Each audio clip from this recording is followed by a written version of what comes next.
प्रश्न: मुलीचे सफरचंद का तोंडात घेतात?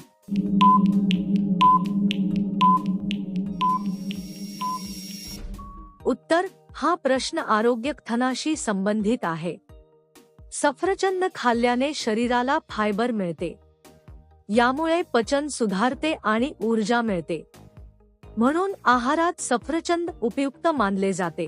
प्रश्न: सुराग जास्त मोठा झाल्यास काय करावे?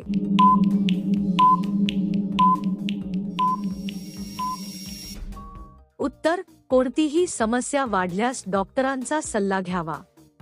स्वतःहून उपाय करू नयेत. योग्य तपासणी महत्त्वाची असते. वेळीच उपचार केल्यास त्रास कमी होतो. प्रश्न: कोणत्या महिला जास्त बोलतात?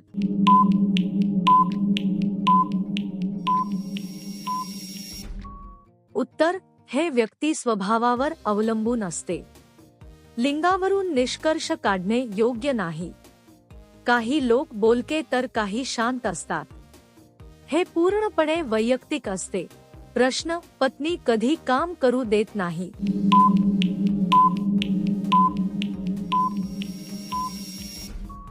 उत्तर: आरोग्य किंवा विश्रांतीची गरज असताना.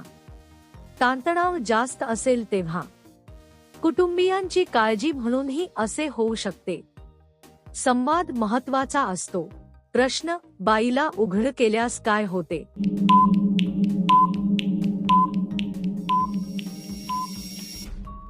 उत्तर: इथे उघड म्हणजे भावनिकदृष्ट्या स्पष्ट होणे.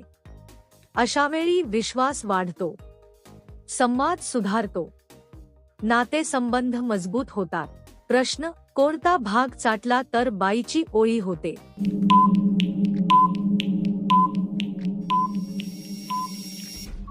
उत्तर: हा प्रश्न बदलून आरोग्यदृष्ट्या पाहावा. त्वचेची निगा ठेवल्यास रेषा कमी दिसतात. योग्य क्रीम आणि पाणी महत्त्वाचे. नैसर्गिक बदल वयानुसार होतात. प्रश्न: करण्यासाठी किती वेळ पूर्ण सज्ज होते?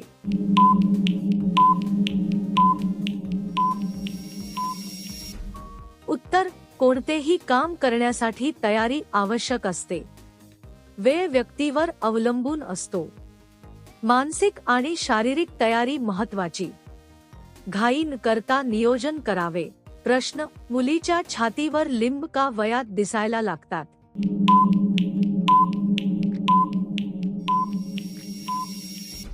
उत्तर: हे शरीरातील नैसर्गिक बदलांमुळे होते. हार्मोन्स यासाठी कारणीभूत असतात. हा वाढीचा सामान्य टप्पा आहे.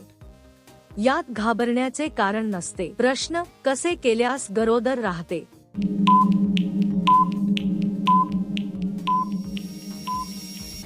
उत्तर: गर्भधारणा ही जैविक प्रक्रिया आहे. याबाबत वैद्यकीय माहिती घ्यावी. डॉक्टरांचा सल्ला योग्य ठरतो. स्वतःहून गैरसमज पसरवू नयेत. प्रश्न: पत्नी दुसरीकडून मदत घेताना कोणत्या निशाणीवरून समजते?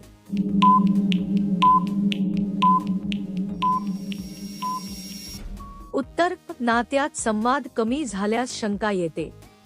वागण्यात बदल दिसू शकतो. पण थेट निष्कर्ष टाळावा. खुला संवाद सर्वात महत्त्वाचा. प्रश्न: हॉस्टेल मधील मुलीचे अंग जास्त भरलेले का असतात?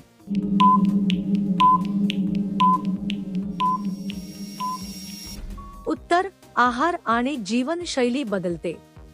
वेळापत्रक वेगळे असते. शारीरिक हालचाल कमी जास्त होते. हे सर्व नैसर्गिक घटक आहेत. प्रश्न: डोळ्यावर शेणा घसरून घातल्यास काय होते?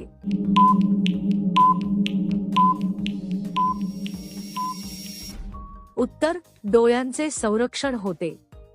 उजेड कमी जाणवतो. डोळ्यांना आराम मिळतो. स्टाईल ही वाढते. प्रश्न: मम्मी कोणता अवयव रात्री झोपल्यावर मोठा होतो?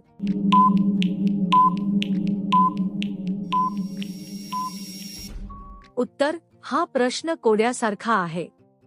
उत्तर: डोळे. झोपल्यावर विश्रांतीमुळे ताजेतवाने होतात.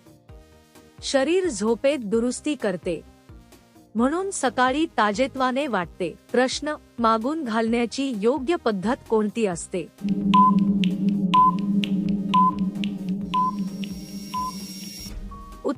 इथे घालणे म्हणजे बॅग वस्तू घालणे. पाठीवर समतोल ठेवा. जड वस्तू योग्य प्रकारे वाहा. आरोग्यासाठी योग्य पद्धत वापरा. प्रश्न: कोणत्या जीवाला भूकंप येणार आहे अगोदर समजते?